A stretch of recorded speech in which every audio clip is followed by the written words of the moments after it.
it's Conrad the Mortgage Guy, and you're listening to Grilling JR with the voice of professional wrestling, Mr. Jim Ross. Jim, how are you, man? I'm good, man. I'm good. Good to talk to you. Good to hear your voice.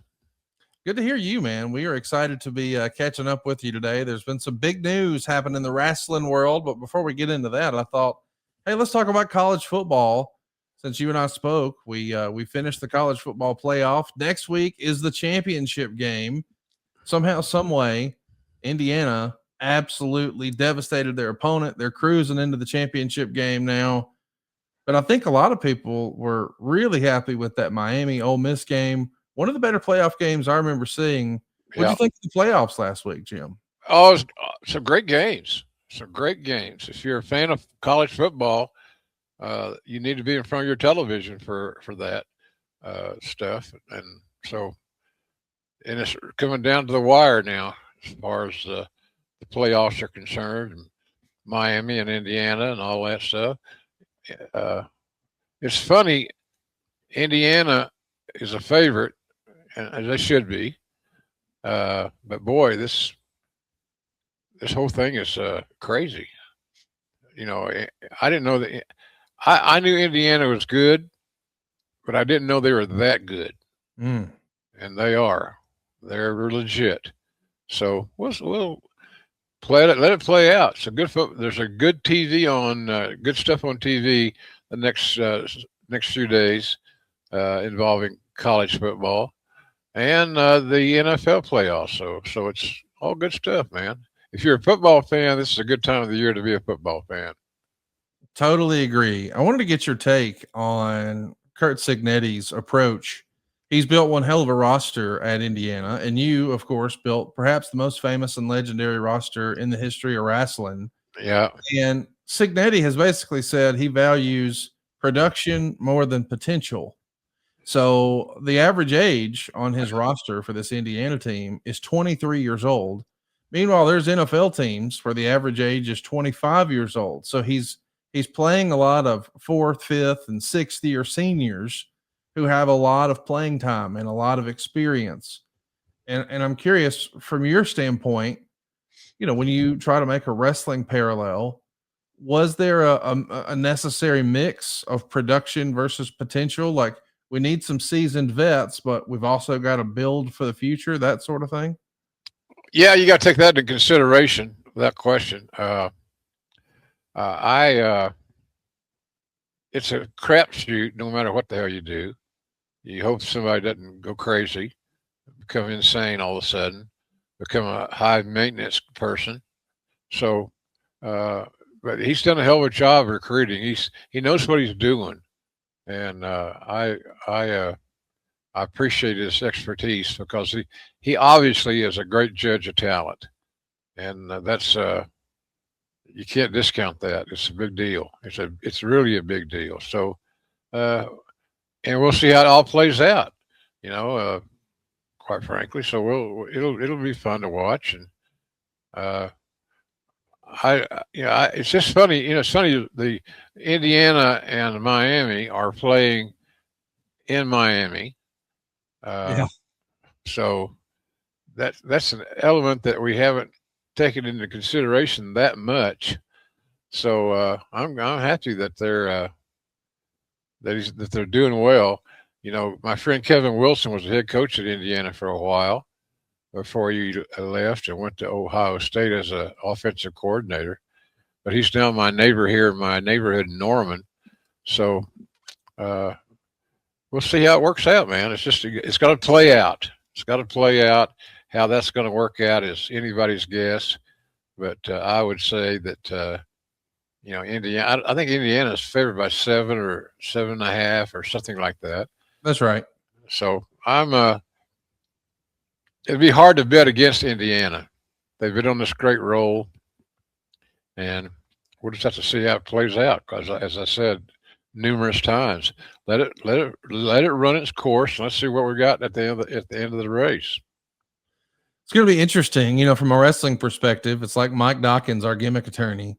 He is the super Indiana fan. Conan from WCW and Lucha Libre fame. He is a big Miami supporter. So I'll be thinking about those guys when I watch that game next Monday night.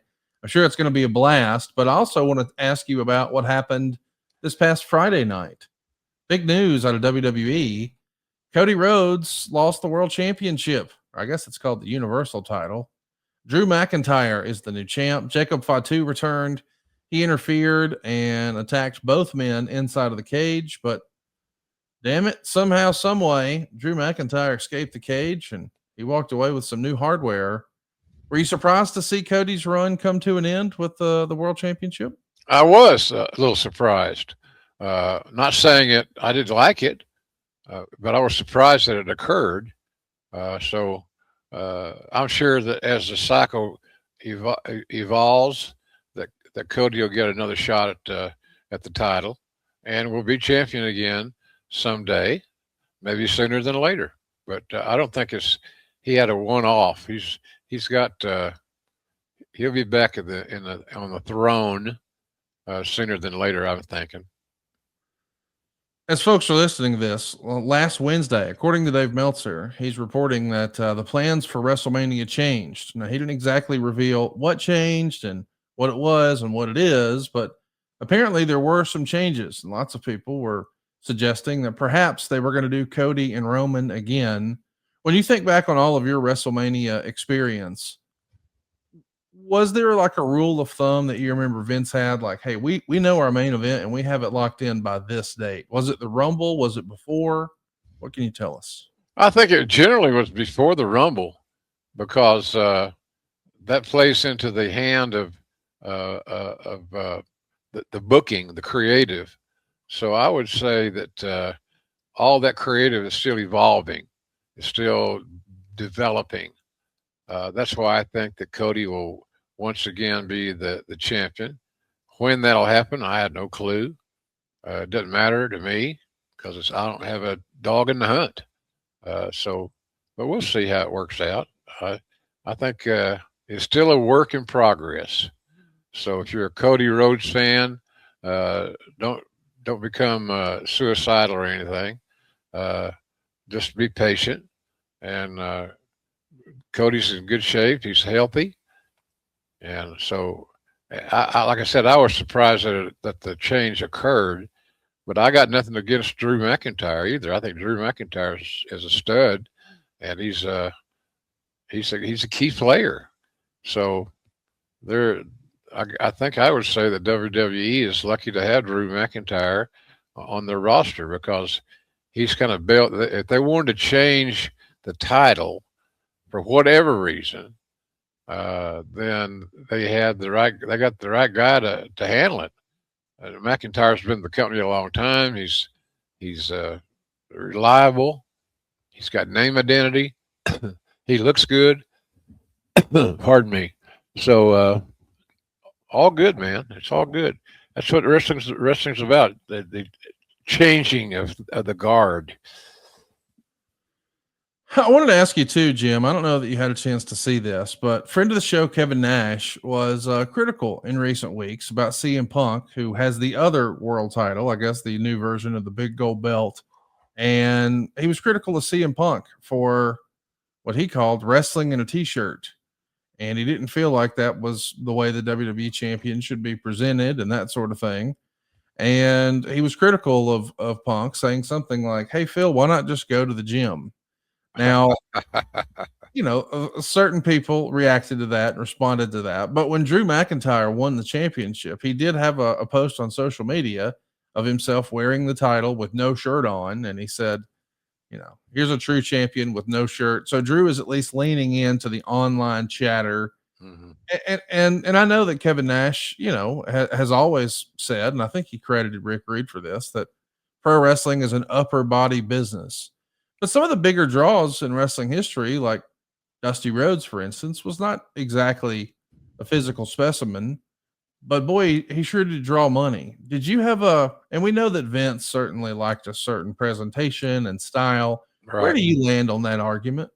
Well, now you got to look like a stud. You got to look like an athlete. So to me, it's a pretty simple formula. Everybody can't have the body that Drew McIntyre has. He's got a great physique, trains hard, looks good. So I think it's good. I think it's something that we can all live with. I mean, if there was if a fat guy like Conrad, like you or me, was the new champion, I can see what Nash's bitch is, but you know, I don't know why I would single out Cody.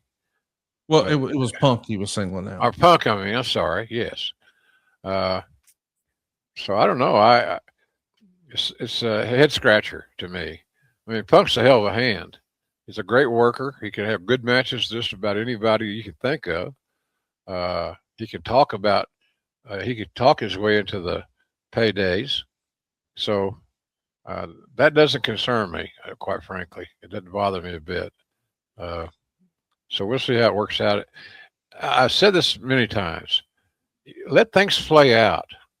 You know, you may not be for it today, but maybe in a week or a month, you'll feel better about the decision that was made. But I don't have a problem changing, reshuffling the deck occasionally. I always thought that was a pretty good idea. If you're in your deck of cards, if the right guy is getting acknowledged, as is McIntyre right now. I hadn't even thought about Punk. I don't know why they need two champions. I that's just to appease a few guys, I guess. I don't know, but that doesn't the two champions doesn't work with me. So I think the idea is, and again, I don't work there, I don't know, but I think the idea is we have a Raw champion and we have a SmackDown champion, and now that WrestleMania is a 2-night affair, you can have a different title close the show each night. Maybe. I don't know. You can make a reason for it, and right. you just pointed out some good reasons, but I don't know that it's necessary. I really don't. Well, let's ask the audience. Let us know right here on YouTube in the comments. Do you think WWE should just have one world champion, or do you like the idea of having two belts, one for Raw, one for SmackDown, maybe one main eventing each night of WrestleMania? Speaking of wrestling, AEW is back on tour. I want to give a quick plug for them over at AEWTIX.com. Revolution is coming up on Sunday, March 15th. But before we get there, I'm pretty excited about this. There's going to be a Grand Slam Australia that's happening in mid-February. So we're about a month away. It's going to be a homecoming for Harley Cameron, I'm sure. We haven't spent a lot of time talking about Australia here on the show, Jim. Like, do you have any fond wrestling memories in Australia? It's a hell of a fight. It's a pain in the ass. So I don't. To answer your question, no, I don't. I have never worked in Australia. I've booked cards in Australia many times, but I have never. I don't think I've never made a trip over there. It's one of those long trips that you try to avoid if possible. And maybe when I was younger, I would have a different attitude about it. But you know, I just had another birthday here a while back, and that's not something that I would relish to do. Is to hurry to the front of the line on the flights to Australia. It's a great territory. You know, I heard a lot about Australia from Jim Barnett back in the day because that was he's the one that really made tons of money in Australia. So tons of money, and he had a territory, and they did good, and he used a lot of top guys. You know, Bruno worked to Australia. A lot of different talents made their way in Australia. So let's see how that works out for everybody. But Australia is a great territory. There's no language issues to speak of. So I think it's a good deal. I think it's going to Australia is money, and I'm glad that AEW is doing it. It's another high profile place for the talents to utilize, and so but it's still a matter of how well will it evolve, how well will it materialize and develop over time. So and the only way to answer to that question is time will tell. So I think it's a cool thing for AEW to explore every potential wrestling territory that they can, and it works for me. I think it works out real well. You don't have any. You got flights that are long. That's just the way it is. So I'm a I'm a believer that you got to go where the money is, and there's money in Australia. And the question is, who's going to go grab it, and who's going to make a difference in their paydays by being a talent on the Australian cards. Well, we know your next big card, I believe, is going to be, as folks are listening to this, next Wednesday. You're going to be in Orlando at EWTIX.com. AEW is always a fun experience live, and it's been a while since you've been to Orlando, I think, hasn't it?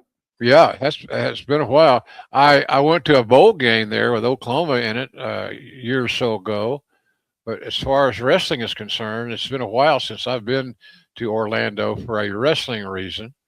I'm looking forward to it. That's Tony Khan told me in Tulsa that he said, I want you to come to Orlando, which at that point was week after next. So we'll see how it works out. I like being utilized to the best of my travel abilities. It's not a bad trip. It was a better trip when I was living in Jacksonville because I could get in the car and drive down there. Now that I'm back in Norman, Oklahoma, got to make other travel arrangements, but nothing I can't handle. And there are nonstop flights to Orlando, plenty of them. So we'll see how it works out. I had a lot of fun in Tulsa. I had a good time. I did the whole show, 2-hour show, and that was a surprise to me because I was normally just doing the 2 main events on Dynamite and calling it a day. But I have no problem doing the whole show either. I think the issue was Tony Khan was just concerned, could JR hold up and carry his share of the water and have fun doing the show. So, and I did. And I thought, I don't know. I enjoyed doing it, and I don't have a problem doing the 2-hour show. My health is good. I have plenty of stamina. Did you notice when I did the Tulsa show that we were that I needed some time off, or I needed a break or whatever? I didn't think so either. So anyway, we'll figure that out, and whatever TK wants is what I'll do, and it's easy. You just do what the boss tells you. I've been doing that since the Bill Watts days, so I'm gonna maintain that philosophy. Do what you're told by your executive officer, and don't be an idiot. Don't block things that are not blockable. You gotta sign. He said, I might have a different opinion, Connie. If he said, well, I'm going to send you to Australia, and you're leaving tomorrow, that might be a little daunting. But if that's what he said, I'd do it. It's not a big deal. Travel is a part of this fucking business. It's not a good part of the business, but it is a significant part of the business, and you just got to try to make do the best you can.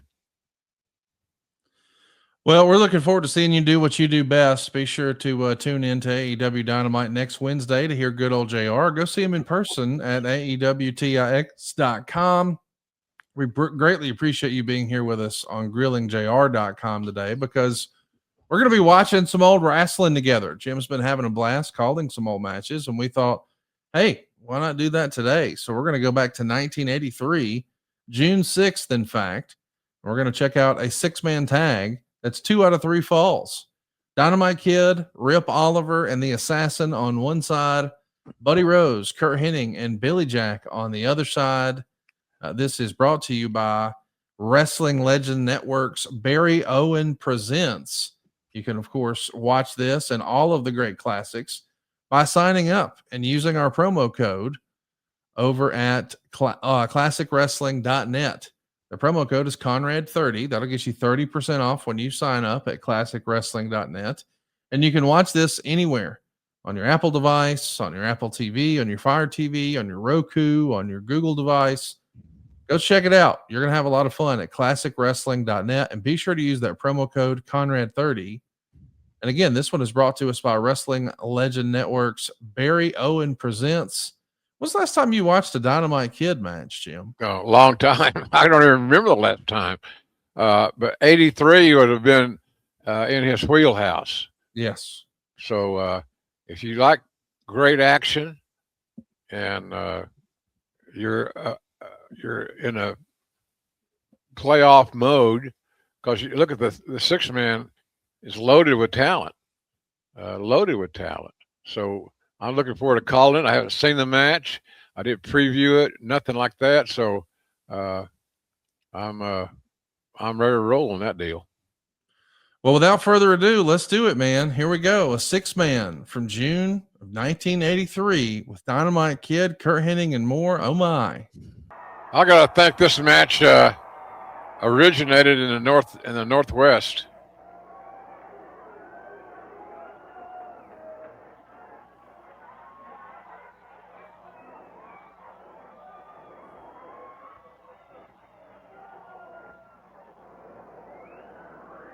Referee giving the talent their instructions as if they're going to listen. Rip Oliver was a big star there in the Northwest. So was Billy Jack. I don't know which version of the Assassins is there.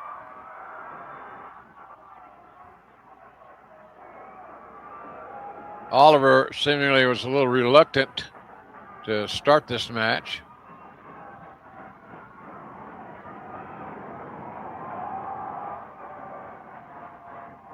A lot of talent in the ring, I can tell you that.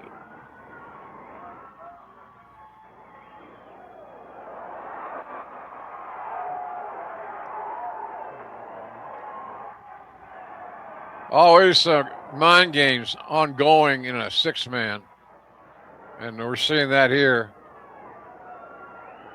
Collar and elbow tie up. Some things just don't change. The Assassin got beat to the punch. 3 arm drags, all in the fan favorite part of the ring.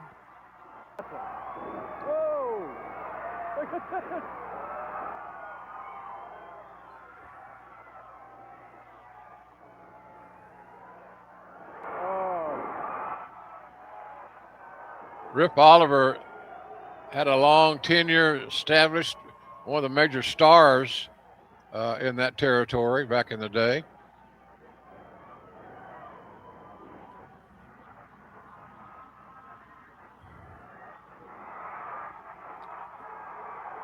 Everybody punched their arm drag card. This is a 2 out of 3 fall match, I'm told. Whoa, high elevation.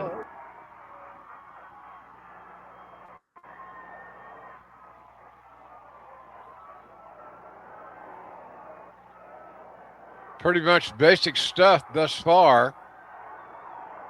Not that there's anything wrong with that.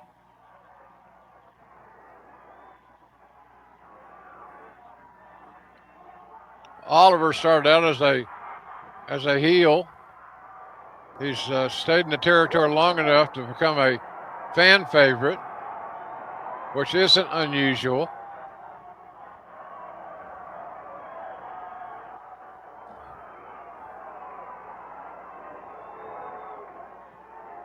Good crowd on hand tonight.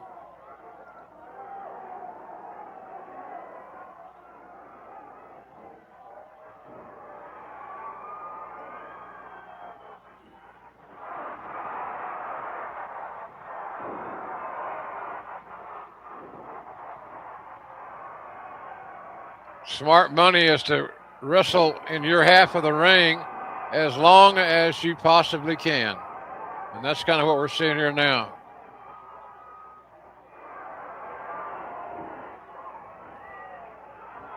The assassin needs to make a tag. He's endeavoring to do just that.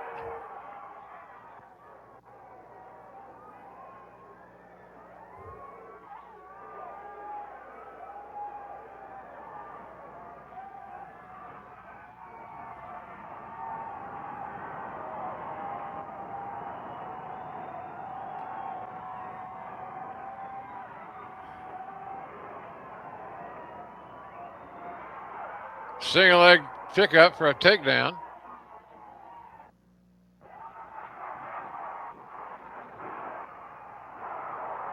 Drop kick right out of the ring.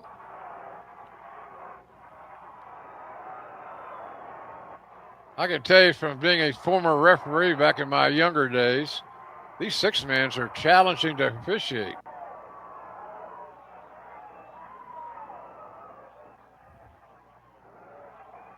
A lot of action in multiple locations.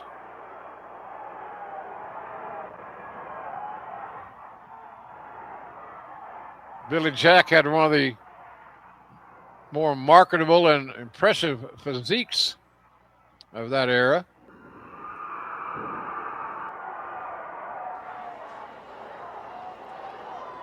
Quick tag after that sternum first turnbuckle.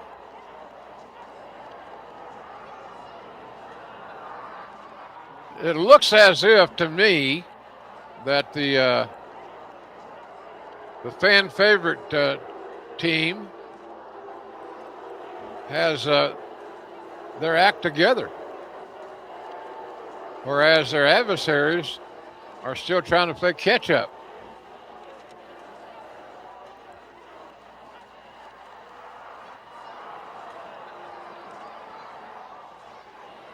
These six guys could be figured into any territory. There's Kurt Hennig, nice and lean, young.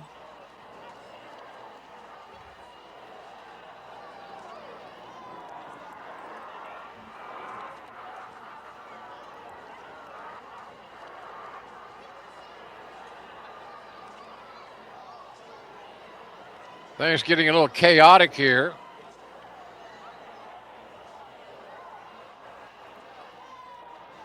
Those some stiff clotheslines, right hands, if you will.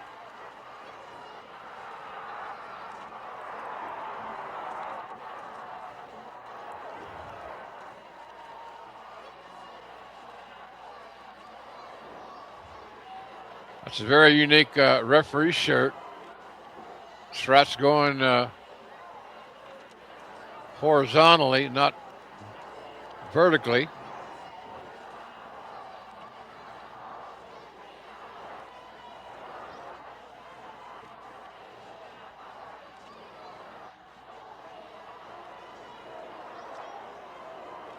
Using the ropes for momentum. Well-placed knee to the abdomen.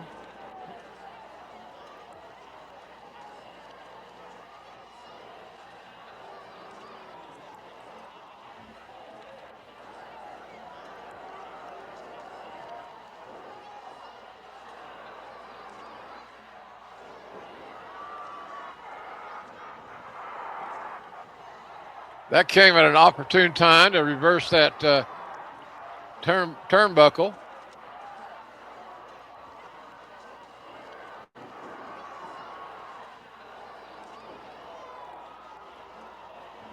The assassin buried his head in that the abdomen of, and now the Dynamite Kid. He overcame so much back injuries and things of that nature, and a lack of overwhelming size. It just goes to show you that if you've got skill and you're willing to utilize it, take a little punishment, things can work out pretty good.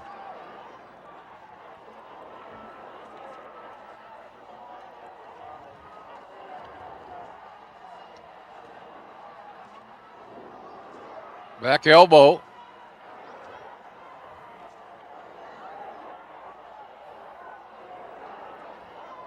So they've got Billy Jack isolated.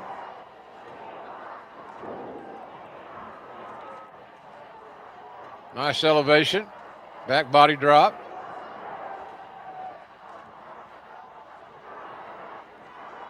Billy Jack using that strength to block, and then using that strength again to execute that body slam. Pretty basic matchup here.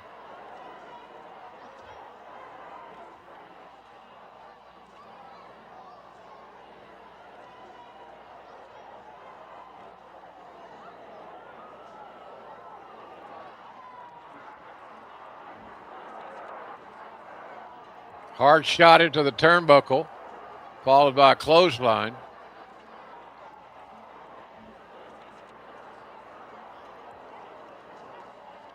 Hennig looking for a tag. He got it.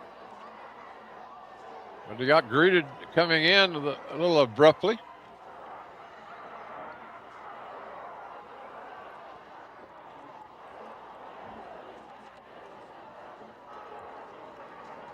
Oh, look at the athleticism of Perfect. Curt Hennig.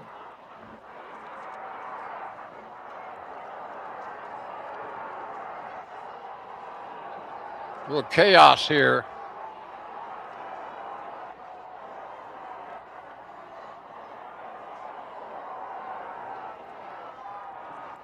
So the Hennig team able to take the first fall.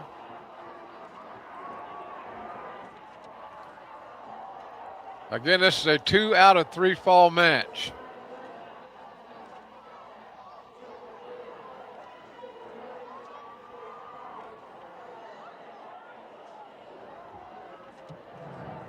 So that'll take us to the second fall of this 2 out of 3 fall contest.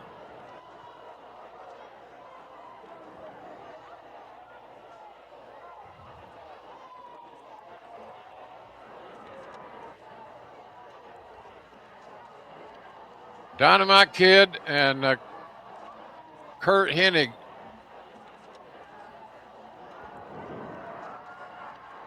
Veteran move. Referee's back was turned. Took advantage of that situation.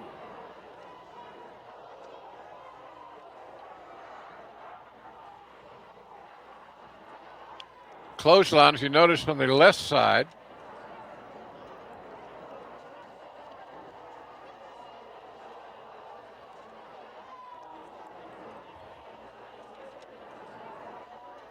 Curt Hennig really filled out over the years.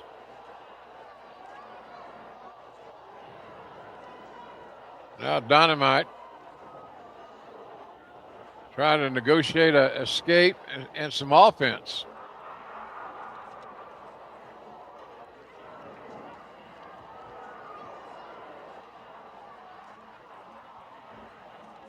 The Assassin gets the tag in. It's the Assassin and Curt Hennig, the two legal men right now. So isolating, the tag team strategies really don't change a lot.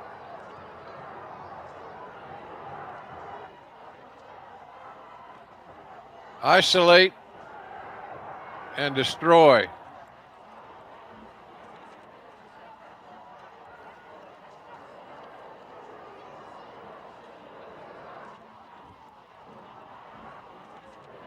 Hard right hand to the abdomen.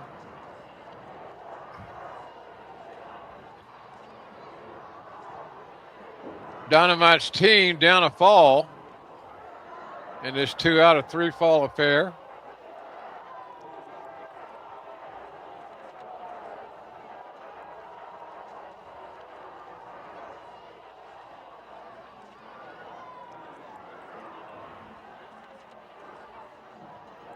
I don't recognize the body type of this particular masked man,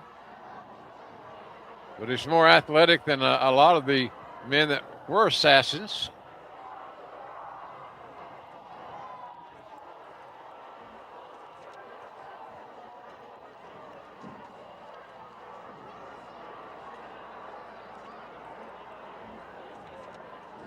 Snapmare takeover.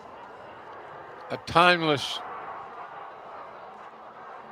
maneuver.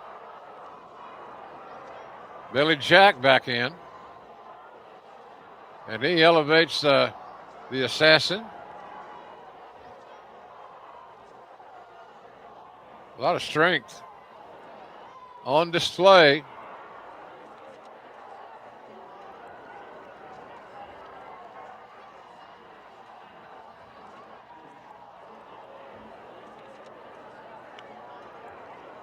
So I would surmise that the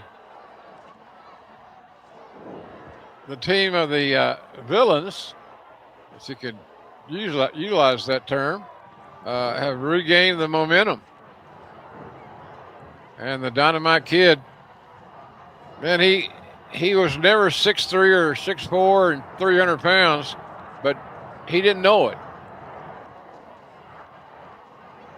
He didn't know what limitations his size may or may not have, and I'd say more often than not, there's no issues. These guys wanting the winner's share of the purse.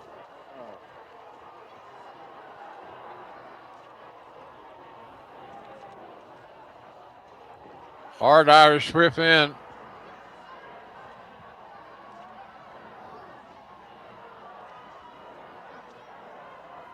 It's good teamwork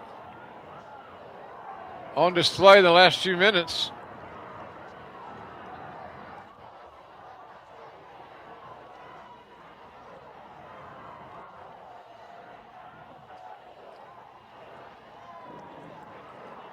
Snapmare, knee drop, and a kick out at 2.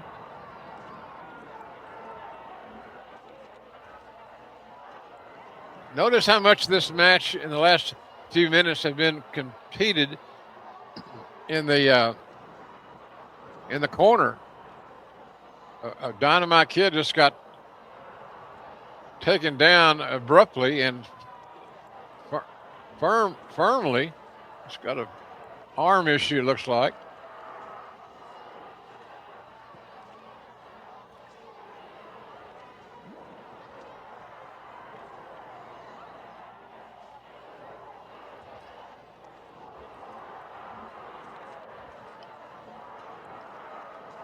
Things getting a little crazy here in this match.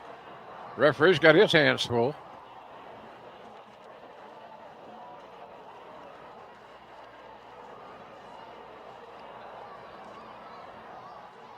Here comes Curt Hennig back in.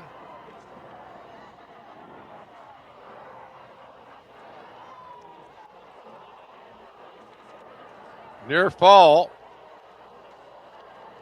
after that pinning predicament. Uh-oh, look out. Look at this double team, triple team, if you will.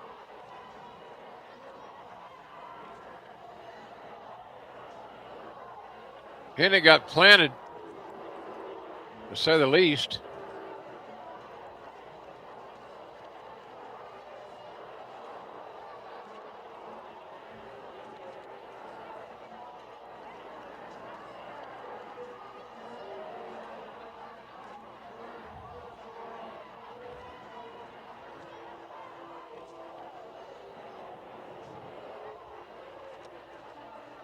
Hennig is in a bad way, is obviously.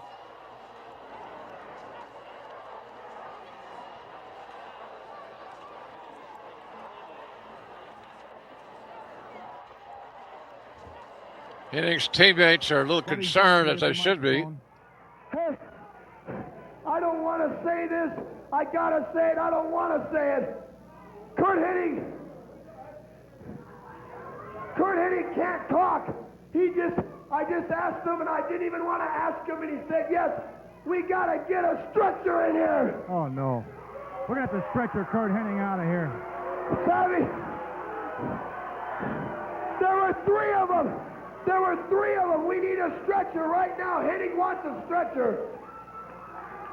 Somebody get back to the dress. Anybody in the dressing room listening to any one of the monitors, Here comes the stretcher now. The Samoans are bringing it out. Anybody, we don't care. I don't know whether Kurt's injured, bad, or... What I'm wondering, what does this do to our main event, Dutch? Well, they'll just have to substitute or do something with it. I hope they don't have to forfeit the look at bout the stretcher they brought out. That's the only thing available back there. There's the stretcher, Rhodes. Put him on it and get him out of here. I guess you fans heard that. Oliver said, there's your stretcher. Put him on it and get him out. Look at all three of them sitting up there on the ring, on the top ring. Carry out vultures. service. Get him on there and get him out of here. Carry out service. What, you think he's ordering a pizza?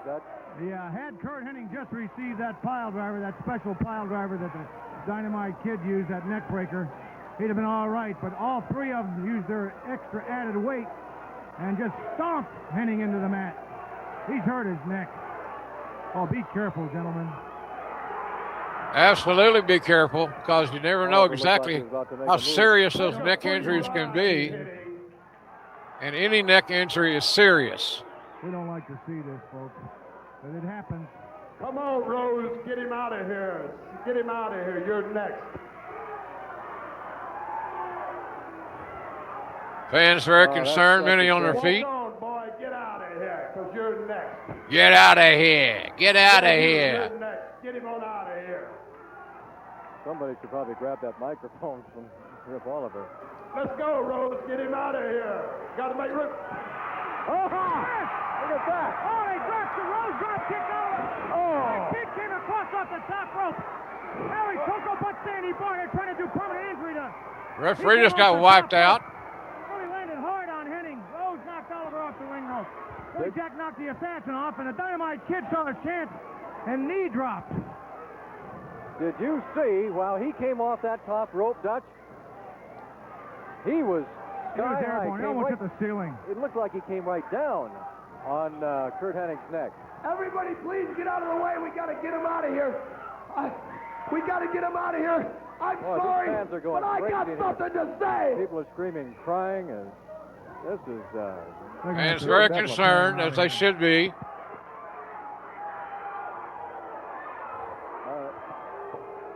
I thought I'd seen everything last week.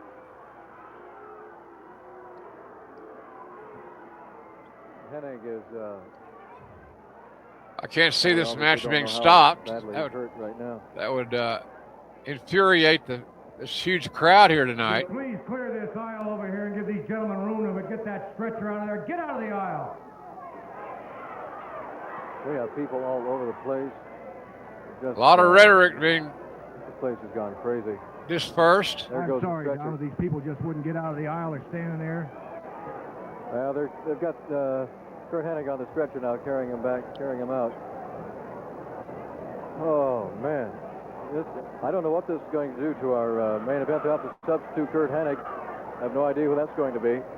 As it stands right now, our main event is tied at 1 fall apiece, but the main event is not going to finish with the people that started it. Don, I got what? Before you start talking, I got something to tell you. Because of what that Dynamite kid did out there, I've talked to the commissioner, and he's going to be suspended for at least a month for starting right this minute. Okay. All right. Ladies and gentlemen, we don't know how bad Curt Hennig is. His neck is not broken, but he can't talk. His voice box, he can't even make a sound come out of his mouth. We'll find out. We'll let you know as soon as possible. But Curt Hennig was supposed to defend his title against Rip Oliver this Tuesday night, right? All right. You people, all you people that are here right now, if you back me up, I promise I won't let you down. Tuesday night, all by myself. If the people say yes, wait.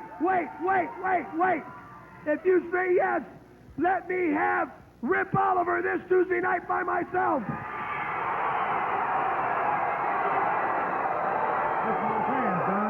What do you say, Mr. Owen? Before you answer that, we're one step ahead of the Klan. You got something to say. If it's violence one you want, Curt Hennig and I are just like this, man. He's hurt very bad. I don't know how serious it is, Buddy, you take care of Rip. I've had many battles with him, but anybody knows him better, it's you. You give me one-on-one. I've never really had this man anyway.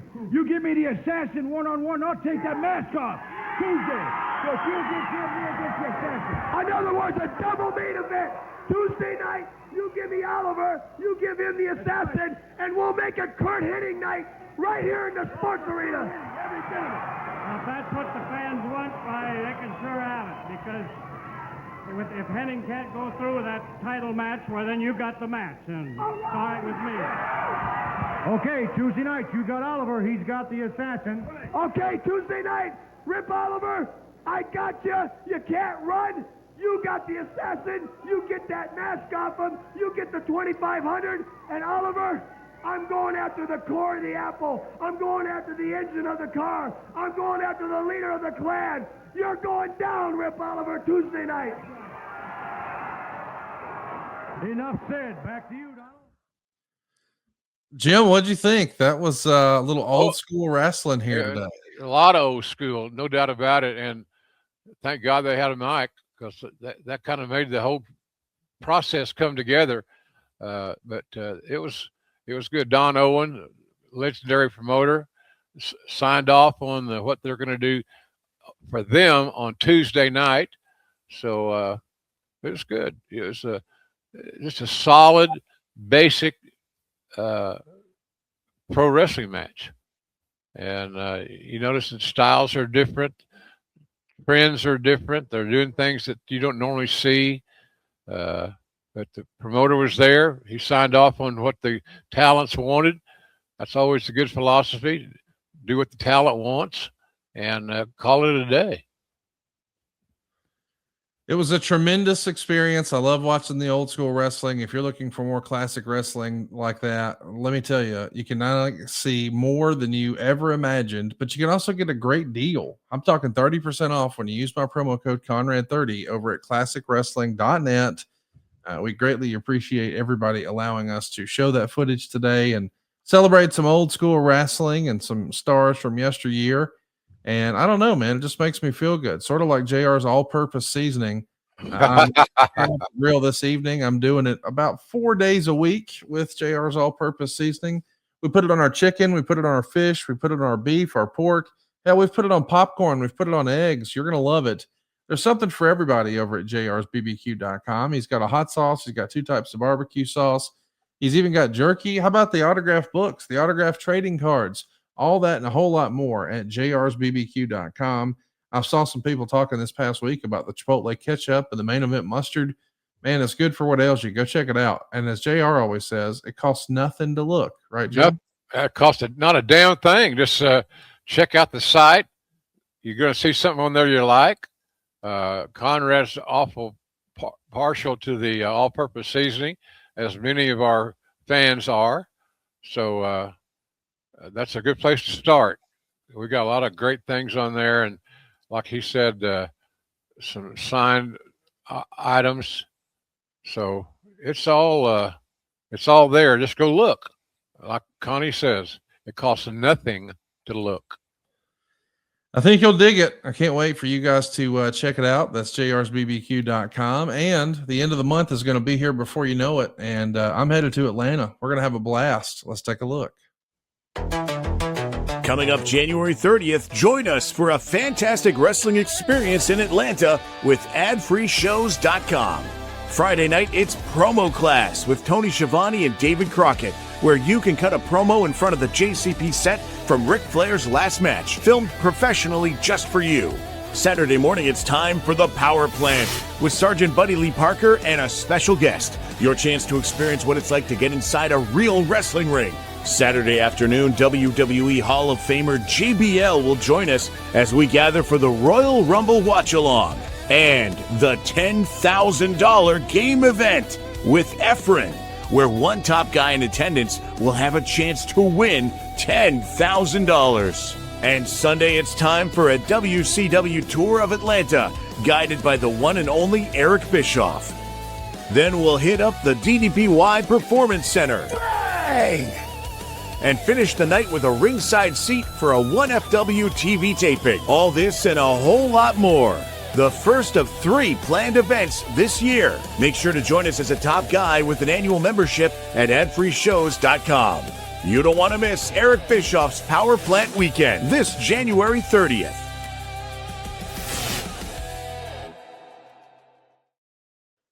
We're going to have a blast. We always do. We hope you'll make plans to join us over at adfreeshows.com. Jim, I had a blast watching old school wrestling with you today, and I'm happy to announce that we've got the full schedule for 2026 mapped out, and we have got a lot of great stuff lined up. We're going to be watching some classic matches like the Young Bucks versus the Hardys and FTR versus the Briscoes, even Cody versus Kenny Omega, all that and a whole lot more coming your way here on Grilling JR in 2026.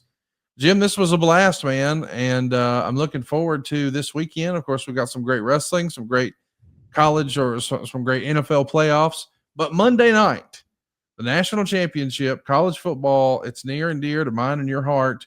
As you said earlier, Indiana's coming in a 7.5-point favorite. I think we're aligned. Are we both picking Indiana? I don't know how you don't. I don't know how you don't pick Indiana, quite frankly, Conrad. They're on a roll. I think it would break a lot of hearts at college football fans, especially fans of Indiana. The coach has made himself a star. Signetti is he's reinvented himself, so to speak, and he's doing a hell of a job. So, but again, where are they playing the game? In Miami. Who's the big underdog? Miami. Will that hold up? I don't know. It's an interesting combination. Indiana staying hooked, staying prepared. It's going to be a really good game on Monday night. I got to go. How do you not go with Indiana? But how could you not be surprised? Should be surprised if Miami wins the game. So I like stuff like that. It's just not guaranteed, and the Cristobal he's a hell of a motivator. He looks like an assassin, not a wrestling assassin, but just an assassin. He's got that team on all cylinders, and they seem to be healthy. Both teams seem to be fairly healthy. I haven't heard any serious injury updates. So good stuff, man. It'll be if you're a college football fan, you want to watch the championship game without question. And I'll certainly be watching. Conrad's going to be watching. And how do you pick against Indiana? You can, and maybe you should, depending on what kind of gambler you are. But I enjoy looking back at these old school matches, Conrad. That one we just called was 1983. So good stuff, man. I like this format where every now and then we're calling a match. And that match there featured 6 outstanding talents. So let's just see how that works out over time. And Conrad gave you a little preview of some other matches we're going to see. I want to see the Hardys and the Young Bucks. They're so much alike that I'm just curious as to how that's going to work out. So good stuff, man. It's a good show. I hope you guys like these matches. Conrad and his team are selecting the best matches that we have available. And so time will tell, man, how this is going to work out for all of us. I'm digging it. We are too, and hope that you guys will hit the subscribe button, tell your friends, and turn on that notifications bell. JR is back, and he's calling wrestling, the voice of professional wrestling, giving a new voiceover to these matches and new life to these matches that folks haven't seen maybe ever or certainly in a long time. 2026 is going to be a lot of fun. We greatly appreciate you joining us, and we'll see you next week right here on Grilling JR with the voice of professional wrestling, Mr. Jim Ross. Tell your friends what we're doing. These old matches are classics. They can't get them anywhere else. They're right here. And so check it out, folks. It's good stuff. We enjoy the opportunity to bring these matches to you. And I know some younger fans may not quite resonate with all the fans, but if you'll give it a chance, you're going to like what you see. And you're going to learn a thing or two. Thanks to good old JR. We'll see you next week right here at grillingjr.com. See you, everybody.